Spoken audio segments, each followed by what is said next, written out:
হয় সালাতের ভিতর, মুমিন নামাজের ভিতরে। কথা ঠিক না? মুসলিম হয় না জন্ম নিলে মুসলমানের ঘরে, কাফের মুমিন পার্থক্য হয় সালাতের ভিতরে।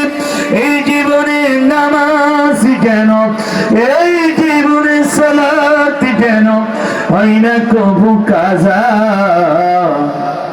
এমন তো হতে পারে তোমার জহরে জানাটা, এমন তো হতে পারে তোমার আসরে জানাজা। কথা বলেন ঠিক?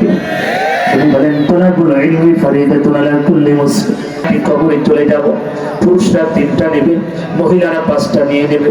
আপনার বাড়ির পাশের বিউটি, আপনার বাড়ির পাশের সফর, আপনার বাড়ির পাশের খাদিজা কবরে চলে গেছে, মা কিচ্ছু নিয়ে যেতে পারে নাই, 3টা না 5টা কাপড়ের কাপড় নিয়ে চলে গেছে।